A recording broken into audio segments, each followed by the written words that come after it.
కనకదార స్తోత్రం. ఈ కనకదార స్తోత్రాన్ని ఒక్కొక్కరు ఒక్కొక్క రకంగా చేస్తూ ఉంటారు. కొంతమంది ప్రాతకాలంలోనే చేస్తూ ఉంటే కొంతమంది సాయం సంధ్యల్లో చేస్తూ ఉంటారు.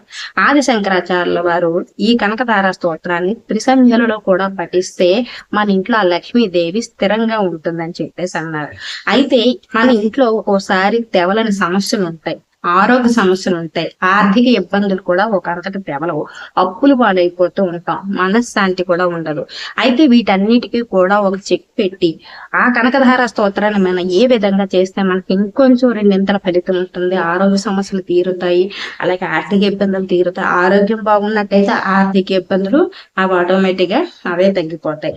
అయితే మనం ఏ రకంగా చేస్తే మనకి ఇంకొంచెం రెట్టింపు ఫలితం వస్తుంది, ఆ తల్లి ఇంకొంచెం ఏ రకంగా మనకి ఫలితాన్ని ఇస్తుంది అనేది ఈ వీడియో తెలుసుకుందామండి. నమస్తే అండి అందరికీ. అందరూ ఎలా ఉన్నారు? నేనైతే చాలా సంతోషంగా ఉన్నాను. అలాగే మీ అందరూ బాగుండాలని మనస్ఫూర్తిగా కోరుకుంటున్నాను. అయితే ఈ రోజు వీడియోలోకి వెళ్ళబోయే ముందు ప్లీజ్ నా వీడియో మీకు నచ్చినట్టయితే లైక్ చేయండి, షేర్ చేయండి, సబ్స్క్రైబ్ చేయండి, సపోర్ట్ చేయండి.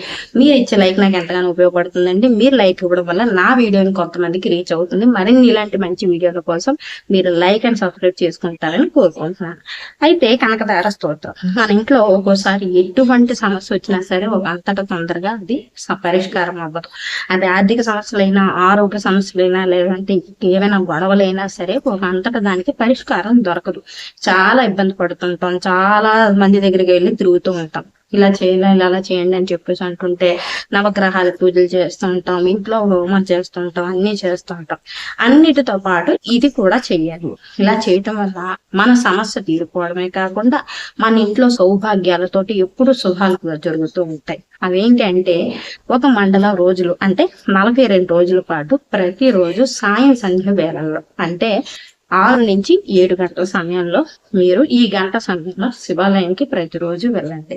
వెళ్ళిన తర్వాత ఇంట్లో దీపారాధన చేసుకుని శివాలయానికి వెళ్ళండి. వెళ్ళిన తర్వాత అక్కడ శివాలయం ముందు 3 ప్రదర్శనలు శివుడికి ప్రదర్శన చేసి గణపతికి నమస్కరించుకొని, అమ్మవారికి కూడా నమస్కరించుకొని, శివుడి దగ్గర ఎదురుగుండా కూర్చొని పక్కన నందీశ్వరుడు కూడా నమస్కరించుకున్న తర్వాత శివుడి దగ్గర కూర్చున్న తర్వాత ఓం నమ శివాయ మంత్రాన్ని 108 సార్లు జపించిన తర్వాత, లేదంటే శివుడు అష్టోత్తరం గాని ఇంటిలో ఏదైనా సరే 108 సార్లు జపించిన తర్వాత కనకదార స్తోత్రాన్ని పఠించండి.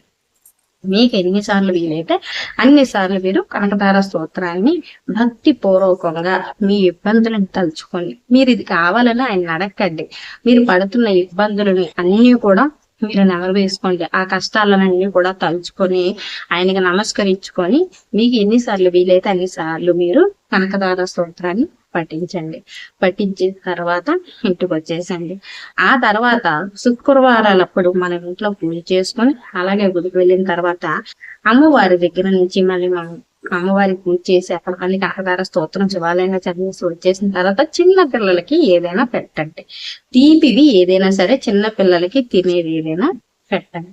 పెట్టిన తర్వాత ఎప్పుడు కూడా మనం భగవంతుడికి నాకు ఇది ఇవ్వు, నాకు ఇది ఇవ్వు, నాకు ఈ సమస్య ఉందని అడగటమే కాదు, మనం కూడా మన చేతితో ఒకరికి ఇలా పెడితే ఖచ్చితంగా మనకి భగవంతుడు ఏదో ఒక రూపంలో 4 చేతులతో మనకు పెట్టేలా చేస్తాడు. అట్లా మనం భగవంతుడికి మనం కష్టం చెప్పుకొని చేస్తున్న పనిలో కూడా మనం ఎప్పుడు కూడా ఎవరికో ఒకరికి ఏదో చూస్తూ ఉంటే మన కర్మ ఎవరికైనా పెట్టే రూపంలో వెళ్ళిపోతూ ఉంటుంది. అలా మీకు ఎప్పుడైనా సరే వీలైనప్పుడు ఎవరికైనా సరే మీరు ఒక టిఫిన్ గాని, లేదంటే ఒక పూట భోజనం గాని, ఒక వంటను గాని వండేసి మీరు ఎవరికైనా దానం ఇస్తూ ఉండండి. ఇలా చేయటం వల్ల మీ కర్మ అనేది పెరిగిపోతూ ఉంటుంది. అతి తొందరలోనే తొలగిపోయే అవకాశం ఉంటుంది.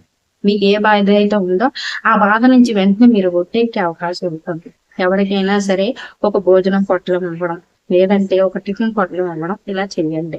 ప్రతి శుక్రవారం కూడా చిన్న పిల్లలకి ఏవైనా తినేవి ఆడపిల్లలకి అమ్మవారి స్వరూపంగా భావించి కాళ్ళకు పసుపు అది రాసి వాళ్ళకి ఏవైనా తినుబండరాలు ఇవ్వండి. ఇలా ఈ 42 రోజుల పాటు కూడా క్రమం తప్పకుండా ఆడవాళ్ళైతే మీకు నెలసరి వచ్చినప్పుడు ఆగిపోవచ్చు. ఆ 5 రోజులు ఆగిపోయి ఆ తర్వాత రోజు నుంచి మళ్ళీ చక్కగా స్నానం చేసుకొని మళ్ళీ శివాలయంకి వెళ్ళి 42 రోజుల పాటు దీక్షగా మీరు అష్టోత్తరం శివుడు అష్టోత్తరం చదివిన తర్వాత, అలాగే అమ్మవారికి కూడా కనకదార స్తోత్రాన్ని చదివిన తర్వాత మీరు ఇంటికి వచ్చి ఇలా చెయ్యండి.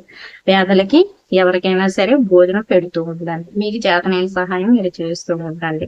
చిన్న పిల్లలకి ప్రతి శుక్రవారం నాడు కూడా వాళ్ళ కాళ్ళకు పసుపు అది రాసి తినే వస్తువులు ఏవైనా తీపి వస్తువులు అవి ఇస్తూ ఉండండి. అలాగే 42 రోజుల పాటు కూడా క్రమం తప్పకుండా కనకదార స్తోత్రాన్ని శివాలయంలో పఠించండి. ఇలా చేయటం వల్ల మీ ఆర్థిక ఇబ్బందులు తొలగిపోవటమే కాకుండా మీ ఆరోగ్యం కూడా కుదుట పడుతుంది. మీ ఇంట్లో ఆగిపోయిన పనులు కూడా జరుగుతూ ఉంటాయి, శుభకార్యాలు జరుగుతూ ఉంటాయి, ప్రతిదీకి కూడా శుభంగా జరుగుతూ ఉంటాయి. నేను చెప్పినట్లుగా ఈ 42 రోజుల పాటు నేను చెప్పినట్టుగా చేసినట్టయితే ఖచ్చితంగా మీకు ఆ ఈశ్వరుడు అనుగ్రహం వల్ల మీ ఇంట్లో శుభాలు జరుగుతాయి. నా వీడియో మీకు నచ్చినట్టయితే ప్లీజ్ లైక్ చేయండి, షేర్ చేయండి, సబ్స్క్రైబ్ చేయండి, సపోర్ట్ చేయండి. మీరు ఇచ్చే లైక్ నాకు ఎంతగానో ఉపయోగపడుతుందండి. నా వీడియో ఇంకొంతమందికి రీచ్ అయ్యే అవకాశం ఉంది. వీడియో నచ్చినట్టయితే లైక్ అండ్ సబ్స్క్రైబ్ చేసుకోండి. మరిన్ని మంచి వీడియోల కోసం నా వీడియో చూస్తూనే ఉంటాను. Thank you.